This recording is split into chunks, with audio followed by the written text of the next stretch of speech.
Bismillahirrahmanirrahim. Assalamualaikum warahmatullahi wabarakatuh. Alhamdulillah wassalatu wassalamu ala Rasulillah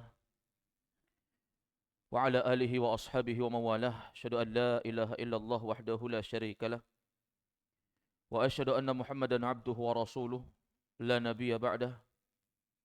Allahumma fashalli wa sallim wa barik wa zid wa an'im ala sayyidina maulana wa habibina Muhammadin wa ala alihi wa ashabihi wa man sara ala nahjihi wa iktafa bi atharihi la yaumil qiyamah. Faqad qala Allah Ta'ala fi kitabihil karim wa huwa asdaqul qailin ya ayyuhalladzina amanu taqullaha haqqa tuqatih wa la tamutunna illa wa antum muslimun. Wa qala alaihi salatu wassalam fa inna asdaqal hadithi kitabullah wa khairal huda huda Muhammadin sallallahu alaihi wasallam wa syarrul umuri muhdatsatuha fa inna kulla muhdatsatin bid'ah wa kulla bid'atin dhalalah wa dhalalatu ahluha finnar. Alhamdulillah, kita kembali melanjutkan kajian kita membahas kitab Manhajus Salikin wa Tawdih Al-Fiqh Fid Din li Fadilati Syekh Abdurrahman bin Nasir As-Sa'di rahimahullah. Di malam ini kita masuk di halaman 203 dari buku cetakan dari Ibnul Jauzi, buku Ad-Dalil ala Manhajis Salikin. Di malam ini masih dalam Kitabul Buyu, bab atau pembahasan kitab seputar jual beli. Termasuk di dalamnya pembahasan yang dibahas oleh Syekh Abdurrahman bin Nasir As-Sa'di, yaitu babus sulhi. Pembahasan kita di malam ini babus sulhi, bab yang berkaitan dengan suluh. Yaitu maksudnya adalah perdamaian. Suluh itu bisa kita artikan perdamaian, kecocokan, saling ridha di dalam hutang piutang. Demikian pula jual beli. Ini dibahas oleh para ulama ahli fikih berkaitan dengan suluh. Tapi yang diinginkan dengan sulh itu adalah sulh dalam masalah jual beli. Karena sulh itu banyak. Dalam permasalahan hal-hal yang lain juga ada. Tetapi kita fokus pada sulh dalam masalah jual beli. Terkait dengan perdamaian antara orang yang menjual atau orang yang membeli, atau orang yang memberi hutang dan orang yang berhutang. Secara bahasa, secara etimologi, sulh itu didefinisikan oleh para ulama al-musalahah wat tasaluh. Artinya apa? Memperbaiki dan mendamaikan. Al-musalahah itu memperbaiki. Wat tasaluh yaitu mendamaikan, memperbaiki, mendamaikan. Ini secara bahasa, secara etimologi. Adapun secara terminologi, secara istilah syariat, sulh yang diinginkan yaitu akad yang dengannya akan terangkat pertikaian orang yang bertikai. Jadi orang yang bertikai terangkat pertikaian mereka dengan adanya sulh, perdamaian ini. Demikian pula dijelaskan oleh para ulama, dan dengan sulh ini akan tercapai kesepakatan antara orang yang berselisih.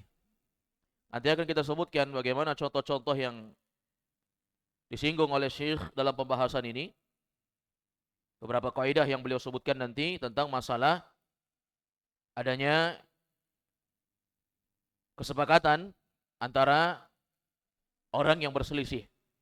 Sehingga ada namanya sulh dalam pembahasan Kitabul Buyu. Qala Nabi sallallahu alaihi wasallam, Nabi sallallahu alaihi wasallam bersabda. Ini beliau bawakan dulu hadis Nabi sallallahu alaihi wasallam. Dari hadis yang dikeluarkan oleh Imam Ahmad dan selainnya dari sahabat Nabi sallallahu alaihi wasallam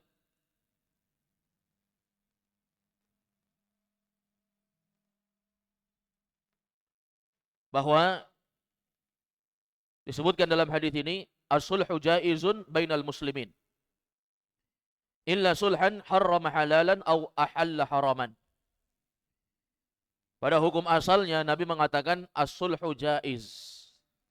Yang namanya sulh, perdamaian antara si penjual dan pembeli, si pemberi hutang dengan orang yang berhutang, ini adalah boleh-boleh saja selama ridha.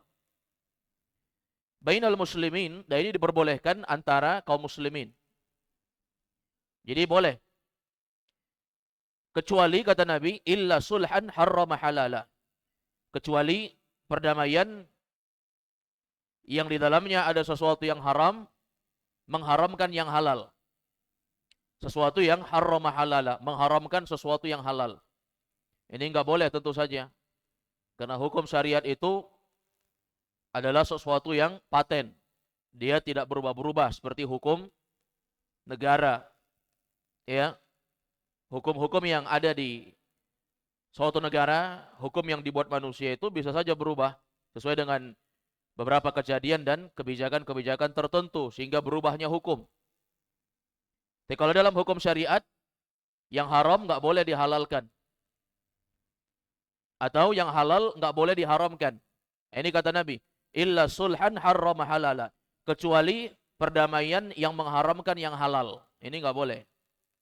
Atau sebaliknya, au ahalla harama. Atau menghalalkan yang haram. Seperti misalnya ada orang yang bertransaksi dengan akad riba, saling ridha. Riba itu haram jelas. Tetapi saling ridha, ya udahlah. Saya sebagai orang yang punya banyak duit, saya mau hutangkan, tapi duitku mau berbunga. Lalu orang yang berhutang katakan, ya udah, saya juga butuh duit, tidak apa-apa berbunga, yang penting saya dapat duit. Karena saya lagi butuh uang. Mereka terjadi sulh, terjadi saling cocok, perdamaian. Tapi ini namanya apa? Ahalla haraman. Ini sulh yang menghalalkan yang haram. Ini nggak bisa. Nggak bisa ini. Jadi perdamaian, baku cocok, kalau bahasa kita, saling mengatur dan akhirnya saling ridha, itu nggak apa-apa selama tidak mengharamkan yang halal tidak diharamkan. Nah, ini landasan dulu sebelum kita masuk di pembahasan kaidah-kaidah dan contoh-contoh yang akan kita berikan nanti. Hadis ini diriwayatkan oleh Imam Abu Daud, rawahu Abu Daud wa Tirmidzi qala hasanun sahih. Imam At-Tirmidzi mengatakan hadis ini hasan sahih wa sahahahu Al-Hakim. Demikian pula hadis ini disahihkan oleh Imam Al-Hakim. Al-Hakim punya kitab judulnya Al-Mustadrak. Kalau Imam At-Tirmidzi punya kitab judulnya Sunan, As-Sunan, Sunan At-Tirmidzi. Abu Daud juga sama, judulnya kitabnya Sunan At-Tirmidzi. Baik, kemudian poin berikutnya kata Nabi disebutkan oleh Syekh Abdurrahman bin Nasir As-Sa'di. Ini sudah mulai masuk kaidah ya. Fa idza salahahu an 'ainin bi 'ainin ukhra au bidainin jaza.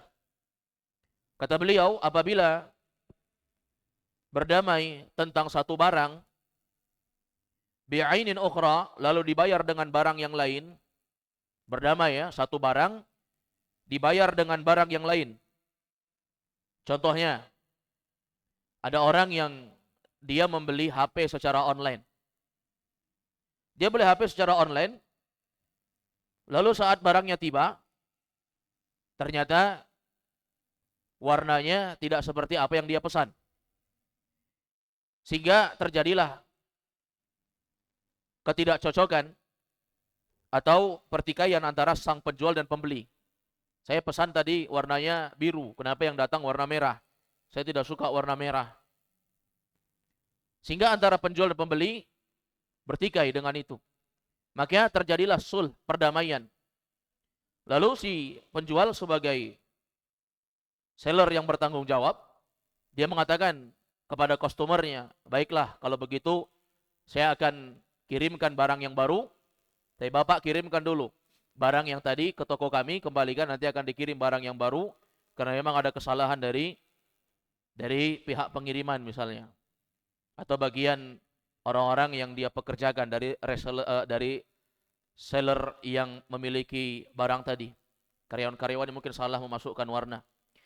Baik, sehingga mereka saling cocok. Ini namanya apa? Salahahu an 'ainin bi'ainin ukhra. Dia saling damai antara satu barang dengan barang yang lain. Ini enggak apa-apa yang kayak begini. Menukar. Kenapa? Karena adanya ketidakcocokan. Dan inilah bentuk tanggung jawab dari sang penjual. Bahwa ketika ada yang membeli dengan kriteria tertentu dan sudah adil, terjadi akad, bayar, lunas, maka dia tanggung jawab dengan itu. Demikian pula, sang pembeli, dia tidak ingin memiliki keributan dengan orang lain, orang yang dia tempati untuk membeli, kepada toko-toko yang dia tempati membeli.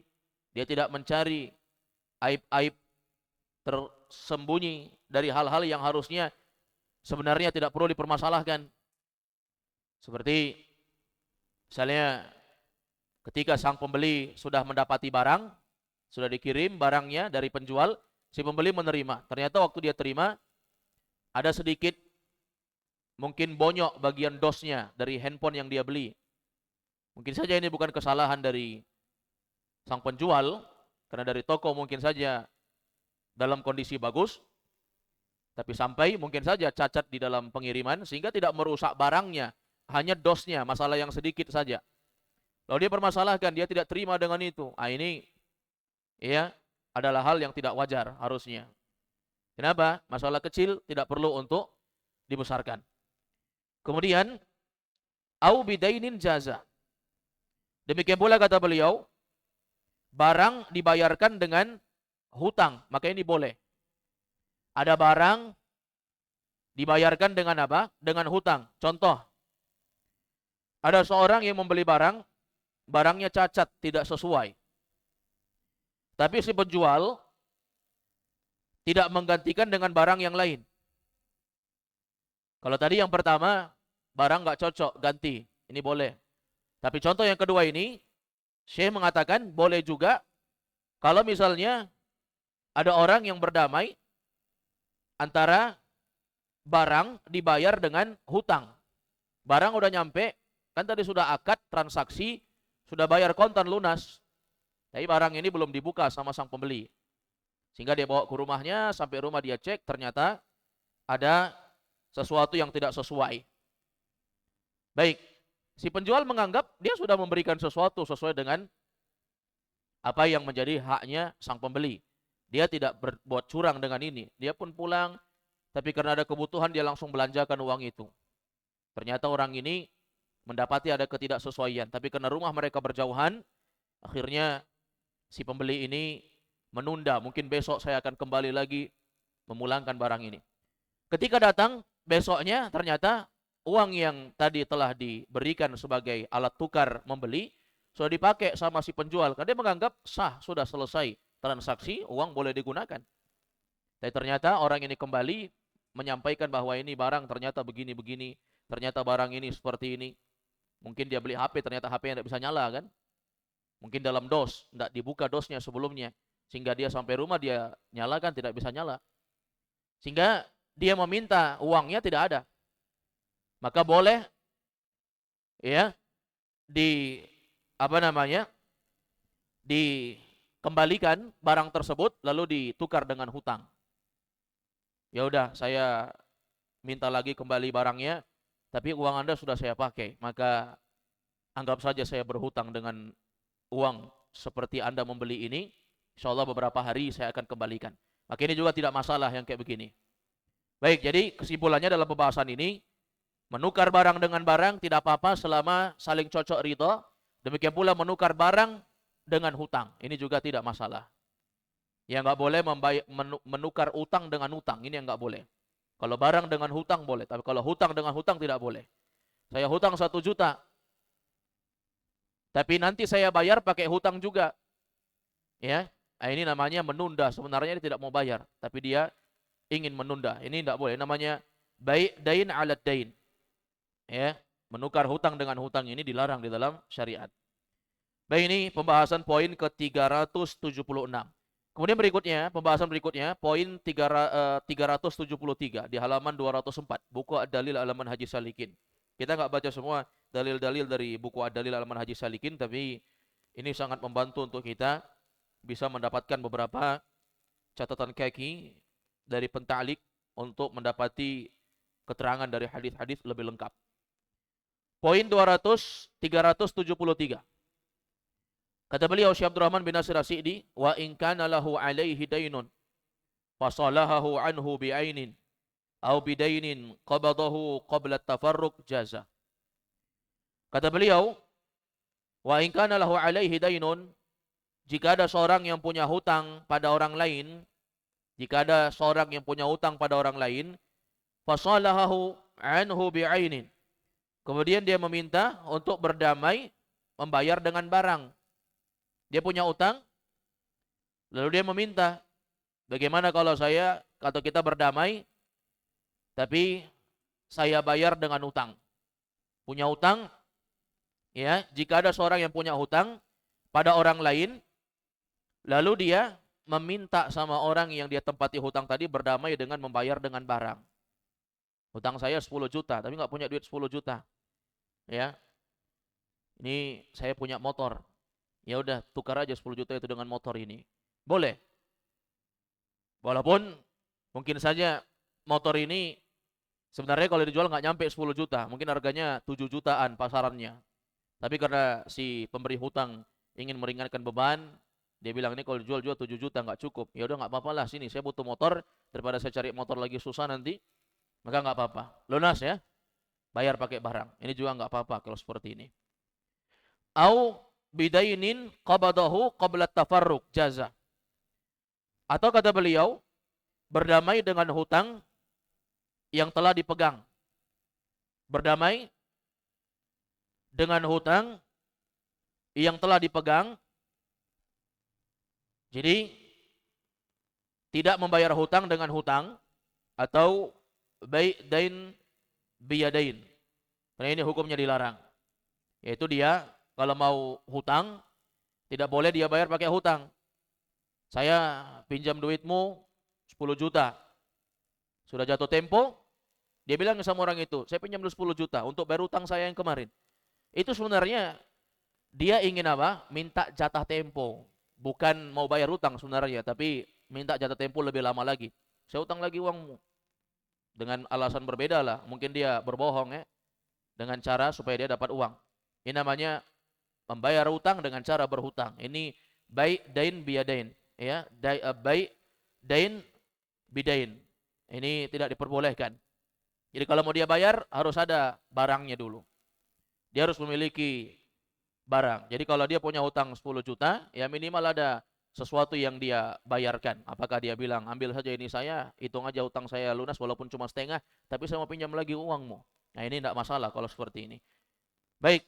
Maka harus ada barang yang dia berikan sebagai bayaran, walaupun tidak lunas semuanya, baru dia boleh berhutang lagi. Sebelum berpisah dia harus seperti itu. Dia nggak boleh menimpa hutang dengan hutang yang berikutnya sebelum dia membayarnya. Ya, jangan membayar hutang dengan hutang. Kalau dia memberikan ada barang di situ, ada jeda, maka ini baru diperbolehkan. Ini penjelasan yang dijelaskan oleh Syekh Abdurrahman bin Nasir As-Sa'di rahimahullah. Sebenarnya orang bayar utang pakai utang itu seperti yang kita jelaskan tadi. Dia sebenarnya memang tidak mau membayar, tapi hanya ingin menunda supaya lebih lama lagi. Baik, berikutnya. Poin 374. Ini pembahasan solo semua ya, pembahasan baku cocok saling damai. Au salahu ala manfaatin fi aqarih. Atau misalnya ada orang yang ingin berdamai dengan membayar hutang, tapi dengan cara mengambil manfaat dari barang, agar barang orang yang berhutang itu bisa dimanfaatkan. Tapi barangnya ini jenisnya fi aqarih, barang yang dia itu tidak bergerak, barang tetap. Ya, ini boleh juga ini yang kayak begini. Yaitu apa? Ada orang punya utang, terus dia nggak bisa bayar, sudah jatuh tempo nggak bisa bayar. Lalu dia bilang kepada orang yang memberi hutang ini, dia bilang, Pak, saya kan punya utang sama Bapak 10 juta, tapi saya nggak punya uang, ini sudah jatuh tempo. Baik, maka boleh bagi dia menawarkan sebagai orang yang berhutang. Dia bilang sama orang yang ngasih hutang ini, Pak, saya punya sebidang tanah Tanah ini biasanya saya pakai untuk menanam padi, sawah. Bapak boleh untuk memanfaatkannya selama misalnya hitungan 10 tahun. Berarti 1 juta 1 tahun. Utang saya 10 juta. Pakai aja 10 tahun. Tapi nanti setelah 10 tahun, waktu habis, hutang saya terhitung lunas. Jadi ini dia membayar dengan memanfaatkan sesuatu yang fi aqari, yaitu sesuatu yang tetap. Dia harus tetap, nggak boleh pindah-pindah. Karena itu barang milik dia, sawah milik dia. Maka boleh dimanfaatkan sama orang yang punya utang ini. Waktu jatah tempo habis 10 tahun, maka hutang terhitung lunas. Ini dalam bab sewa menyewa jatuhnya nanti dia. Ya. Demikian pula kalau ada orang yang tidak bisa bayar hutang tapi dia punya rumah. Dia bilang, "Ya udahlah, utang 10 juta saya, pakai aja rumah saya selama 5 bulan misalnya." Pakai selama 5 bulan. Dalam hitungan 5 bulan, ya, rumah itu pakai untuk apa saja, mau dipakai bisnis, mau dipakai tempat tinggal, setelah itu otomatis lunas. Maka ini nggak apa-apa juga. Ini juga tidak masalah. Ya, ini tidak masalah. Ini diperbolehkan. Ada hadis yang mengkhususkan tentang masalah yang seperti ini. Au ghairihi, atau selainnya, ma'lumah, selama akadnya jelas. Jadi perjelas akadnya. Jadi bayar utang itu kan kadang ada beberapa keadaan kita memang nggak bisa membayar utang itu pakai duit secara langsung. Menunda nggak bisa, terpaksa barang. Ya, kalau barang itu bisa dibayarkan dulu berapa, kalau kita jual atau langsung kita bayarkan aja pakai barang, saling sulh, saling damai, saling cocok, maka itu tidak masalah selama maklumah, akadnya itu jelas. Ya, pakai barang yang tetap tadi tidak masalah juga. Jadi kalau dia punya tanah tadi, tanah itu dijual tentu harganya mahal, tapi dia mau sewakan aja, ya udah pakai aja seperti akad menyewa. Berapa waktu setelah jatuh tempo disepakati, tanah itu pun diambil kembali, ya, pengelolaannya bagi si pemilik, lalu hutang dianggap lunas. Selama saling ridho ya, nggak boleh saling paksa. Kalau dia bilang nggak mau, saya nggak mau, pokoknya kamu harus jual tanah kamu, bayar. Nah, kalau begitu ya harus jual. Apa boleh buat? Kalau kita cari hutang di tempat lain nggak apa-apa untuk bayar yang di sini. Seperti itu. Awsalaha anid daini al-muajjal bi ba'dihi halla. Nah, ini berkaitan dengan dha' wa ta'ajjal. Istilahkan ulama ahli fikih berkaitan dengan dha' wa ta'ajjal. Yaitu apa? Salaha 'anid daini muajjal bi ba'dihi halla. Atau dia melakukan sulh, melakukan perdamaian antara dia sang pemberi hutang dengan orang yang berhutang, berdamai dengan meminta untuk disegerakan bayar hutang. Walaupun bayarnya enggak cash, sisanya saya akan ikhlaskan. Yang penting bayar sekarang. Ini juga boleh. Ya, walaupun sebagian ulama mengatakan ini enggak boleh. Kenapa? Ada unsur ribanya di situ. Tapi pendapat yang benarnya diperbolehkan. Kenapa? Karena sang pemberi hutang juga mendapatkan keuntungan walaupun dia tidak mendapatkan uangnya sepenuhnya. Ya, dia mendapatkan keuntungan. Kenapa? Dia butuh uang cepat. Saya mengutangkan uang sama orang 10 juta. Dalam kurun jangka waktu tempo 10 bulan. Berarti 1 bulan 1 juta. Jatuh tempo, orang itu nggak bisa bayar. Saya bilang, mana utangmu 10 juta? Mohon maaf Pak, katanya. Saya baru ada 8 juta. Saya sudah berusaha ini, cari-cari, tidak dapat. Yang ada cuma 8 juta, utang saya 10 juta. Ya gimana ini? Saya butuh 10 juta, uangmu 10 juta. Ya, hutang kamu 10 juta. Lalu si pemberi hutang ini, dia katakan, ya udahlah, usahakan aja lah 8 juta itu, yang penting ada harus sekarang. Kalau dia di ATM tarik uangnya cepat, cash, saya butuh uang cash. Atau kalau uangnya dalam rumah keluarkan cepat, saya mau bawa pulang. Sisanya 2 juta saya ikhlaskan aja. Yang penting sekarang. Daripada kamu tunda-tunda terus, akhirnya ini akan mengulur-ngulur waktu, sehingga saya butuhnya sekarang ini. Ah, ini namanya dha' mu'ajjalah. Ini nggak apa-apa, selama saling ridha. Tapi ingat ya, dalam masalah ini silang pendapat ulama. Ada yang mengatakan bahwa ini terlarang, karena ini ada unsur riba di dalamnya. Ya, berarti seperti riba jahiliyah dia nanti jatuhnya. Ya, yaitu memaksa. Ya, ada unsur suatu paksaan di situ. Baik. Tapi dari segi pendapat yang kuat di tengah-tengah para ulama bahwa ini adalah perkara yang tidak masalah. Kenapa? dari segi sang pemberi hutang, walaupun dia rugi 2 juta karena sudah meminjamkan 10 juta tapi hanya kembali 8 juta, tapi dia butuh dana cepat sehingga dana itu bisa dia gunakan. Ya, 8 juta dia butuh cepat, dapat. Baik. Kalau dia nunggu bulan depan mungkin saja dikasih 10 juta tapi uang itu sudah tidak dibutuhkan lagi karena dibutuhkannya sekarang. Baik. Ini namanya apa? Dha' wa ta'ajjal. Ini diperbolehkan sebagaimana dalam hadis Abdullah bin Abbas. Ya. Nabi SAW menyebutkan hal tersebut. Oh, itu adalah perkara yang dibolehkan. Tapi ingat jemaah, kembali kepada unsur hutang piutang, pada asalnya hutang itu memang harus dibayar sesuai dengan tempo yang telah disepakati. Jangan memanfaatkan orang yang kelihatannya baik. Ada sebagian orang hutang, sengaja hutang dengan orang-orang terdekat.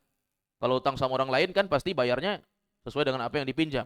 Kalau hutang sama orang dekat kan misalnya hutang sama orang tua atau hutang sama saudara. Kan masa saudara menagih gitu kan. Ada perasaan begitu, masa saudara menagih itu ada unsur tidak mau melunasi hutang. Atau sengaja hutang cari-cari orang yang dia anggap orang ini polos, orang ini baik. Oh, ini nggak mungkin ditagih ini kalau hutang sama dia. Ya.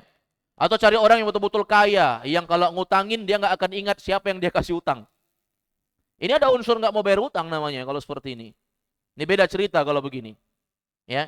Tapi ingat, kaedah sulh berdamai dalam dha' wa ta'ajjal yang disebutkan oleh para ulama, yaitu bayar cepat walaupun belum semuanya, masih sebagian, sisanya saya ikhlaskan, itu murni muncul dari mulut orang yang pemberi hutang. Nggak boleh dari kita. Ya, Pak, mana hutangnya Pak? 10 juta. Saya kasih sekarang, tapi 8 juta. Sisanya lunaskan, saya kasih sekarang. Kamu butuh duit kan? Saya kasih sekarang. Dia malah yang ngancam. Ya, sudah terbalik ini kayak begini. Tapi kalau murni dia yang bilang, maka itu nggak apa-apa. Ya, alhamdulillah. Kata orang yang sudah berhutang. Tapi saya nggak ada maksud, sebenarnya nggak ada maksud. Tapi dia bilang, ya udahlah, sisanya nggak usah. Biasa ya. Mungkin kita pernah hutang sama orang 5 juta, dia bilang bayar 3 juta saja. Cepat, saya butuh sekarang ini. Bayar 3 juta saja. Nggak apa-apa kalau kayak begini. Ya udahlah, saya akan bayar 3 juta. Tapi kalau dia bilang, kalau ada uang saya akan bayar lagi nih. Lebih bagus lagi. Tapi andai kata pun dia tidak bayar, kalau si pemberi hutang sudah ikhlaskan, maka ini sudah terjadi sulh perdamaian antara mereka. Sah kalau begini. Selama nggak ada yang saling tertolimi. Makanya sulh itu kan perdamaian. Saling cocok, saling ridha, baku atur, pas. Maka selesai. Sama aja kayak orang yang ngutangin uang sama orang, langsung dia bilang, udah nggak usah bayar. Awalnya nggak bilang nggak usah bayar. Tapi waktu kita mau bayar, Pak, tabe, saya mau bayar hutang saya. Kirim nomor rekening tak? Kirim nomor rekeningnya Pak. Saya mau bayar hutang saya. Dia bilang, alah nggak usah lah. Anggap saja itu adalah pemberian bantuan dari saya dikala kamu susah. Ya. Sudah, selesai. Kalau kita mengikhlaskan, tidak usah ingat-ingat lagi. Jangan kita bilang, tapi tunggu, kalau saya susah nanti, kamu harus siap bantu saya. Ini jangan. Itu namanya dia mengharapkan balasan dari orang. Tidak boleh memberikan balasan dari orang ya. Memberikan orang sesuatu, lalu mengharapkan orang itu juga harus membalas. Ini namanya dia sedekahnya linnas, untuk manusia, bukan lillah. Kalau orang sedekah untuk Allah itu, tangan kanan memasukkan, tangan kiri tidak tahu apa yang dilakukan tangan kanan. Ya, apalagi orang lain sampai tahu. Makanya Allah mengatakan, menyebutkan dan menurunkan firman kepada Nabi SAW, wala tamnun tastakthir. Jangan minta untuk dibalas dengan balasan yang banyak terhadap apa yang telah diberikan. Baik, jadi kalau mau berbuat baik sama orang, berbuat baik saja. Itu rahasia antara kita dengan Allah. Tidak perlu untuk mengungkit-ungkitnya, apalagi mengharapkan orang yang sudah kita baiki itu harus membalas sesuatu yang baik untuk kita. Nggak perlu jamaah. Anggap saja sesuatu yang telah kita berikan itu sudah tercatat di sisi Allah. Apalagi mau kita tuntut sama dia? Nggak ada yang mau kita tuntut. Kenapa? Halal sudah ada di sisi Allah. Kalau kita tuntut itu, apa yang ada sama Allah akan ditarik. Sehingga kita nggak dapat apa-apa pada saat itu. Baik, ini ma'asyiral ikhwa a'azzakumullah wal akhwat rahimakumullah. Baik. Jadi ini kembali kepada hukum asal utang piutang, ya. Orang itu kan sudah berbuat baik sama kita, mau kasih utang kita. Jangan kita justru membalas sesuatu yang baik itu dengan sesuatu yang tidak baik. Kata orang Indonesia, pepatah menyebutkan air susu dibalas air tuba. Ya, air susu yang enak rasanya, segar rasanya, lalu dibalas dengan air keras yang dapat menghancurkan kesehatan kita.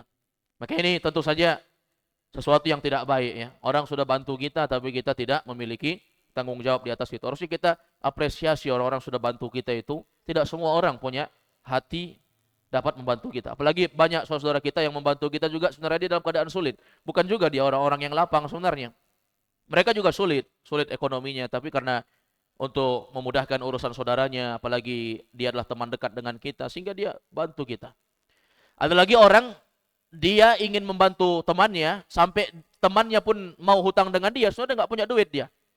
Tapi nggak enak dia bilang, saya nggak punya duit, saya nggak bisa bantu, nggak enak kan. Langsung dia carikan pinjaman dari orang lain. Dengan harapan temannya ini sesuai tempo jatuhnya. Dan dia pun hutang kepada orang lain untuk membantu temannya ini sesuai jatuh tempo juga sebenarnya. Ya, ternyata qadarullah orang ini pun sudah dibantu setengah mati, ternyata khianat. Akhirnya orang yang mencarikan hutang ini pun akhirnya setengah mati untuk melunasi itu. Ada banyak kejadian seperti ini. Ya, sesuatu yang tidak baik, orang sudah berbuat baik kepadanya tapi dia tidak membalas dengan kebaikan. Harusnya orang yang berbuat baik sama kita itu kita berupaya untuk memuliakannya, membalasnya dengan sesuatu yang berlebih dari apa yang telah kita dibantu olehnya. Kemudian kata Syekh Abdurrahman bin Nasir As-Sa'di, "Au kana lahu 'alaihi dainun la ya'lamani qadrahu fasalahahu 'ala syai'in sahadalik." Atau juga terjadi suluh dalam masalah utang piutang antara dua orang, la ya'laman. Dua-duanya nggak tahu lagi, udah saking lamanya ini, saya pernah ngasih utang sama Anda punya utang sama saya, tapi dalam kurun waktu yang telah berlalu beberapa saat, la ya'lamani qadrahu. Dua-duanya udah nggak tahu lagi. Kemarin kayaknya ada saya kasih utang dengan Anda. Ya, tapi berapa ya? Ya, apakah 170.000, 165.000 atau 225.000? Saya bingung, intinya di bawah 500. Kata si pengutang juga, iya ya, kayaknya saya udah utang kemarin. Tapi berapa? Kalau dia transfer ATM bisa di tracking dari nomor rekeningnya. Tapi kalau misalnya itu bukan dari sesuatu yang tercatat, sehingga nggak ada datanya. Nah, kalau seperti ini, la ya'lamani qadrah, sama-sama nggak tahu berapa kadar utangnya itu, sama-sama nggak tahu ya, jangan menyembunyikan. Jangan salah satu dari dua pihak ini menyembunyikan. Sama-sama nggak tahu, kalau salah satunya ada yang menyembunyikan, lalu terjadi sulh, berarti si pendusta akan berdosa. Jelas. Tapi kalau misalnya sama-sama nggak tahu nih, ya betul-betul nggak tahu, maka kata beliau, fasalahahu ala syai', maka akhirnya mereka pun melakukan sulh damai. Ya udahlah, kalau gitu hitung aja 300.000 utangnya. Kata si pemberi hutang. Langsung dia bilang, janganlah, kayaknya nggak segitu. 250. Baik kata dia, 250. Sepakat, 250 bayar. Maka ini namanya sulh. Walaupun nggak jelas tadi berapa utangnya, tapi ini namanya sulh. Maka ini nggak apa-apa. Sahadalik itu tidak masalah. Tidak apa masalah. Makanya dalam utang piutang itu Allah perintahkan dalam Quran, ya ayyuhalladzina amanu idza tadayantum bidainin ila ajalin musamman faktubuh. Allah katakan. Itu di ayat dalam surah Al-Baqarah juz 3, ayat terpanjang di dunia itu. Ya, Al-Baqarah juz 3, baca ayatnya.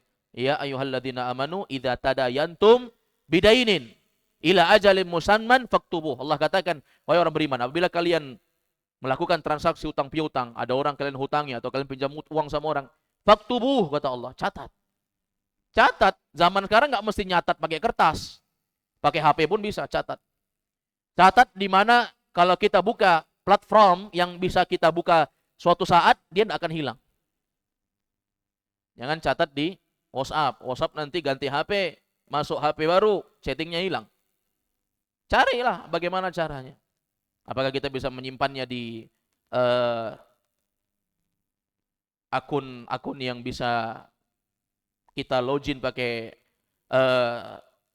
handphone lain juga dia tetap ada, atau bagaimana caranya sehingga Allah katakan faktubu, catat. Ya. Kalau hutang itu adalah uang yang besar, jenisnya besar, maka mencatatnya harus ada saksi. Ya, kalau hutangnya cuma 100.000, 200.000 enggak masalah. Tapi kalau hutangnya 100 juta, 200 juta, kalau ada saksi itu lebih baik. Sehingga banyak orang yang mereka asalnya berteman, tapi karena masalah uang ini banyak orang yang lupa. Akhirnya dia menganggap dia tidak punya utang. Ketika ditagih dia katakan, mana buktinya saya berhutang? Ini buktinya hitam di atas putih, cuma itu, tidak ada saksi. Siapa saksinya? Tidak akan bisa. Ya, Hakim tidak akan mampu untuk apa? Untuk menyelesaikan masalah ini kecuali ada bukti-bukti yang valid. Baik, berikutnya jemaah dimuliakan oleh Allah Azza wa Jalla. Poin terakhir yang dibawakan oleh Syekh Abdurrahman bin Nasir As-Sa'idi di sini yaitu poin 375, yaitu hadis Nabi SAW. Nabi SAW bersabda dalam hadis yang diriwayatkan Imam Al-Bukhari dan Muslim dari Abu Hurairah, kata Nabi, la yamna'anna jarrun jarahu ay yaghriza khashabahu ala jidarihi, rawahu Al-Bukhari. La yamna'anna jarrun jarahu ay yaghriza khashabahu ala jidarihi. Kata Nabi SAW, janganlah salah seorang di antara kalian melarang tetangganya untuk meletakkan kayu ayaghriza khashabahu ala jidarihi, untuk meletakkan kayu di dindingnya. Janganlah salah seorang di antara kalian la yamna'anna jarun jarahu. Janganlah salah seorang di antara kalian melarang tetangganya, yaitu kita melarang tetangga kita yang lain. Untuk apa? Ayaghriza khashabah. Untuk meletakkan kayu ala jidarihi, di atas dindingnya. Ini hadis ya berkaitan dengan penjelasan hidup bertetangga. Beliau kaitkan ini dengan masalah kitabul buyu, masalah jual beli. Nah, emang orang bertransaksi utang piutang itu ya kelihatan dari bagaimana dia bersikap dengan tetangganya. Makanya dalam hadis ini Nabi mengatakan, janganlah salah seorang di antara kalian untuk melarang tetangga yang lain meletakkan kayu di dinding rumahnya. Ini terkait dengan masalah hidup bertetangga. Dalam penjelasan para ulama tentang masalah ini, nggak boleh bagi kita untuk melarang saudara kita lagi membangun rumah, lalu dia menginginkan untuk meletakkan beberapa bagian-bagian yang mungkin saja menempel dengan tembok kita. Selama kita nggak merasa terganggu, maka jangan kita larang. Misalnya kita bangun tembok, lalu tetangga kita ingin menjadikan tembok yang kita bangun itu sebagai wadah pagar untuk dia, pagar sampingnya, pagar samping rumahnya, sehingga jangan kita larang hal tersebut walaupun dia tidak membangun tembok lagi. Kenapa? Ini di dalamnya ada bentuk membantu. Kecuali kata para ulama kalau memang meresahkan, kalau memang itu sesuatu yang menimbulkan ketidaknyamanan, baru boleh kita melarangnya. Tapi kalau selama kita tidak terganggu dengan itu, selama kita tidak resah dengan itu, maka tidak masalah kita berbuat baik dengan tetangga kita, membantu dia, maka itu tidak masalah. Tapi kalau misalnya dia bangun rumah, justru dinding tembok kita itu dia jadikan juga dinding untuk rumahnya, lalu dia atapi, sehingga setiap kita berbicara dengan keluarga kita di rumah masalah privasi, tetangga lain juga itu selalu tahu, karena mungkin saja suaranya sampai sebelah. Apalagi rumahnya cuma rumah kayu misalnya, rumah tembok agak wajar ya nggak dengar. Tapi kalau rumah kayu, ya, maka ini tentu ada keresahan seperti ini, kita boleh untuk melarangnya. Tapi kalau tidak, maka pada asalnya seorang tetangga itu dia tidak melarang tetangga yang lain untuk meletakkan ayaghriza khashabah, untuk meletakkan kayu ala jidarihi, di atas temboknya.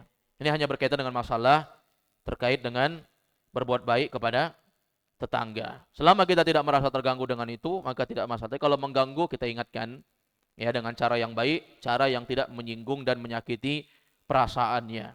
Karena mau tidak mau kita itu butuh dengan tetangga, jamaah. Jangan menganggap bahwa kita itu selalu tidak butuh dengan orang lain. Akan ada suatu saat di mana kita butuh dengan tetangga kita. Walaupun hari ini kita nggak butuh. Ya. Alhamdulillah di Indonesia ini kita memiliki ras yang begitu baik yang tidak dimiliki oleh negara lain. Indonesia ini banyak orang-orang yang hidup bersosial, saling membutuhkan satu sama lain. Bahkan tetangga yang satu dengan tetangga yang lain sering ngerumpi dalam satu tempat-tempat tertentu. Ibu-ibu mungkin ngerumpi sambil beli sayur, bapak-bapak ngerumpi kalau mau pergi ke masjid. Pokoknya saling tetangga saling bersosial hidupnya. Berbeda dengan negara lain. Contoh Arab Saudi. Ini bukan jelek-jelekkan Arab Saudi, tapi kalau kita lihat bagaimana budaya hidup di negeri Arab itu, hidup tidak bertetangga, tidak kenal tetangga. Mereka hanya pergi ke masjid, pulang masuk rumah, lalu tutup pintu, bahkan satu apartemen yang sama tidak kenal. Padahal semua beda-beda pintu, hanya jarak-jarak 3 meter, jarak 3 meter, 3 meter, tapi mereka tidak saling kenal mengenal. Ya, coba antum lihat bagaimana kehidupan mereka. Mungkin kalau kita berangkat umrah atau berangkat haji, lalu kita menjalani pemukiman-pemukiman masyarakat, kita akan dapati seperti itu. Sehingga banyak orang yang sudah bertetangga selama 20 tahun tidak kenal namanya siapa, orang mana tetangganya, dia tidak tahu.